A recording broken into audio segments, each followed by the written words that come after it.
कहाँ, वहाँ बिहार चंबल का इलाका है। नहीं, और बिल्कुल एकदम मतलब पहाड़ एकदम अलग, जहाँ हमने कभी बंदूक देखी ही नहीं और कहाँ चंबल। इवन हमारी शादी के दौरान जब हम लोग पहुंचे तो वहां सारे के सारे लोग दुनाली कंधे पे लटका के चल रहे हैं और शादी में दाएं दाएं गोलियां। हम बारात में जा रहे हैं, घोड़ी बैठे हुए हैं, और मतलब ऐसी शादी हुई थी जो मतलब बेस्ट शादी हुई थी हमारी नज़र में हमारी, क्योंकि हर आदमी आया था। हमने 1200 से 1500 लोगों को बुलाया था, 3,500-4,000 लोग आए थे। नहीं बुलाया 1000 लोगों को, खाना बनवाया 1500 का, आ गए 4,500 और खाना चट रैली थी, मतलब रैली थी रैली वो। थी। नहीं, और वहां से वो हम लोग स्टेज पर है और मनोज वहां से फोन करे, आलू में पानी मिलाओ, आलू में पानी मिलाओ। खत्म हो रहे हैं वहां से। बहुत बढ़िया भाई, उसने कहा जाने नहीं देना, चाहे जो करना पड़े, पानी मिला मिलो। अरे हमने ना हमारे आईजी को बुलाया था। आईजी सर आके स्टेज पे बोलते हैं, मनोज सुनो 500 रुपए निकालो।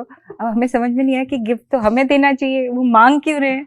तो वो बोलते हैं सुनो, अब घर जाऊंगा, बीबी तो खाना देगी नहीं, तुम्हारे यहाँ खाना खत्म हो चुका है, पैसे दो, बाहर खाता हूँ। पता मैंने क्या बोला फिर अपने दोस्तों से, जब जितने भी सब सिलेक्ट, जो लड़के सिलेक्ट, तब मेरा हमारे ग्रुप में पहला बंदा था जो सिलेक्शन हुआ था, बाकी सब लोगों का तब तक नहीं हुआ था। तो मैंने इन सबको बुलाया। दीपेंद्र कुशवाहा हमारी गाड़ी चला के ले गया था। तो बोलता है कि यार गाड़ी सजी नहीं तुम्हारी, शादी के बाद जो सजती है। मैंने कहा सारे फूल ले लो, सजा दो जो स्टेज पे लगे हैं।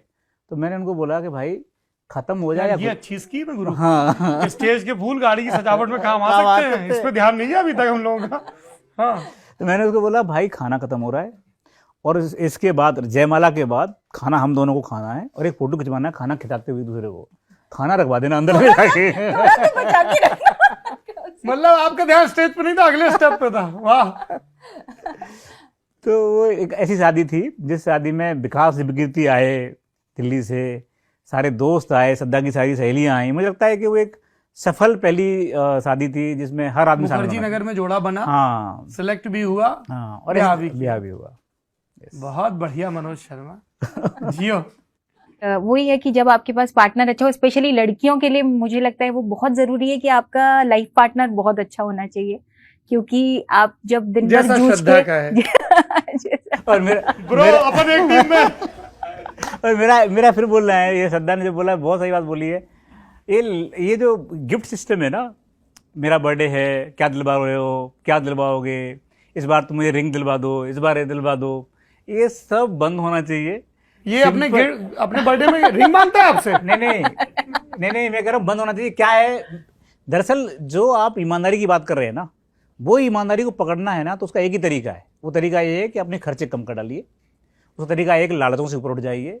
और उसका तरीका ये है कि कुछ ऐसी चीज़ें जो ज़्यादा पैसे खर्च करती हैं उनसे मोह भंग कर लीजिए। जैसे हम लोग जब दिल्ली में पढ़ते थे मुखर्जी नगर में, तो एक दिन क्या हुआ कि मैं बड़े स्टाइल में आके मैंने श्रद्धा से बोला, श्रद्धा सेलेक्ट हो गया तो उसके बाद बताओ कौन सी गाड़ी दिलवाऊँ। वो गाड़ी दिलवाऊँगा।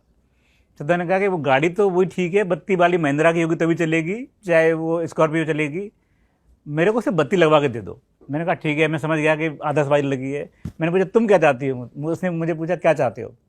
मेरे को बड़ी प्रॉब्लम है कैसे डायमंड से और सोने से, क्योंकि मुझे लगता है कि ये ना कलयुग का वो है क्या, सिंबल है।